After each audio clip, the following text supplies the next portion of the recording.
Bonjour, bonjour et bonsoir mes chers frères et sœurs. Bienvenue une fois de plus sur ma page officielle FM TAPSEC. Encore une leçon de patriotisme.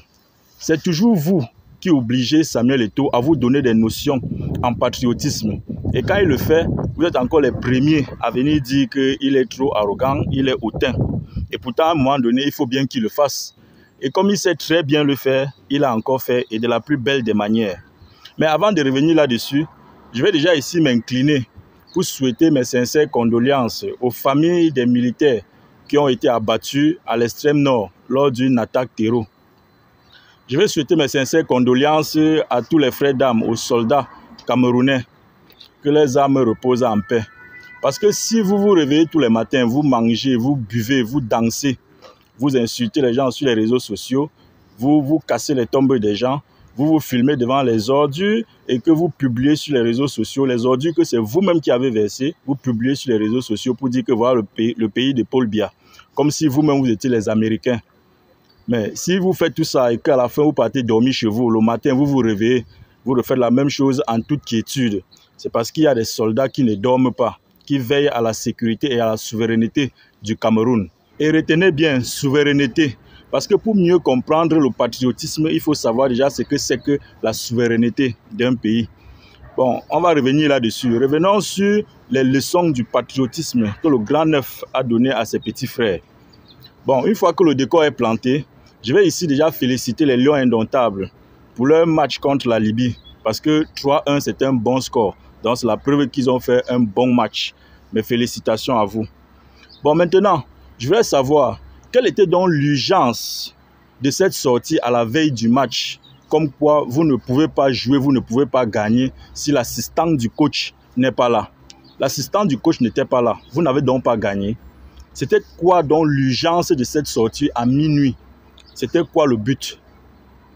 Bon, quand vous avez vous-même décidé de montrer votre petitesse, votre état d'esprit, votre manque de culture, votre grand frère a décidé de vous cultiver. Il a décidé d'envoyer les enseignants pour vous apprendre. Parce qu'il ne suffit pas seulement d'être grand. C'est pourquoi je vous dis toujours, il faut éduquer vos enfants. Parce qu'il ne suffit pas d'être grand, il faut être cultivé. Il a mis les enseignants à votre disposition pour vous éduquer. Parce que vous avez montré vos limites.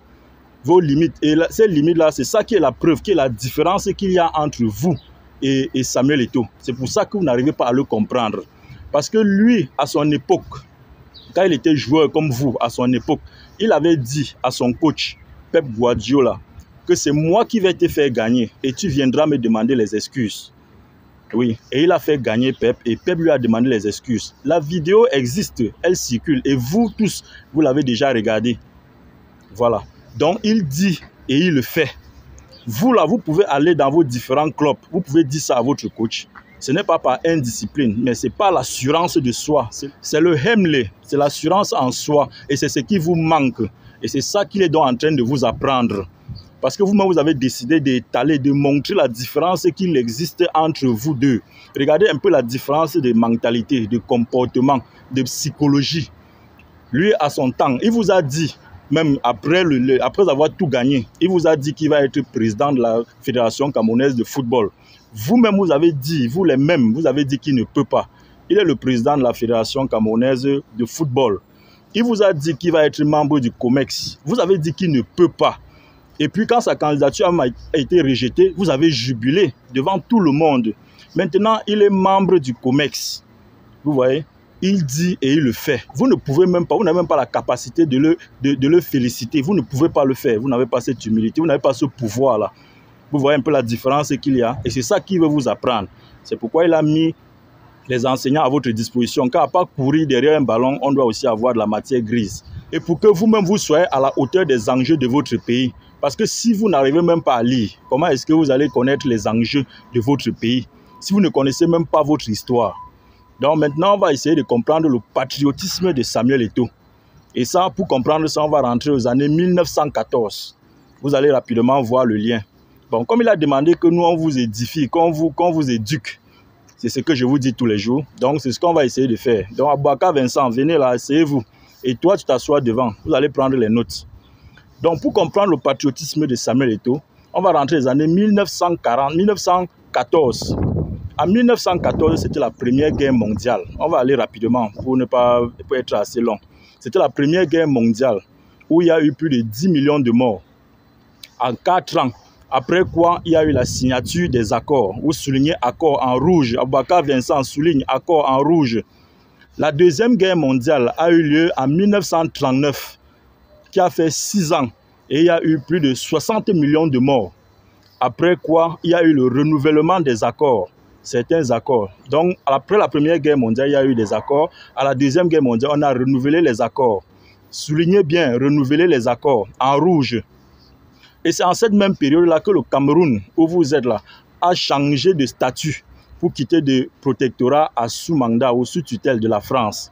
Et c'est là-bas qu'est né aussi l'UPC de Ruben Oumniobé, qui a commencé à revendiquer les droits du Cameroun, qui était contre certains accords, parmi lesquels le problème du Nozo, là, qui est aujourd'hui en train qui a fait il y a plus de 8000 morts. Aujourd'hui, il y avait toujours ce problème-là. Ce combat a persisté. Oumniobé, Ernest Wandje, Félix Roland Moumié ont été assassinés pour ce combat-là, parce qu'ils luttaient pour la sécurité et la souveraineté de notre pays. Vous pouvez déjà voir le lien avec Samuel Eto'o. Vous pouvez comprendre pourquoi c'est lui qui a le charisme, l'aura, le profil de pouvoir gérer ce pays-là après Paul Biya. C'est lui qui peut assurer la sécurité et la souveraineté de notre pays. Voilà. Pour le moment, le monde est en train, vous pouvez remarquer, le monde est en train de traverser, est en pleine ébullition. C'est-à-dire que l'ordre mondial est en train de changer. Ce que vous êtes en train de voir à la télévision, là, ce n'est pas les films de friction, ce n'est pas les films de commando qu'on voyait quand on était tout petit. Là. C'est une réalité. C'est en train de tirer à balles réelles. Il y a des menaces nucléaires. Les missiles sont en train d'être tirés.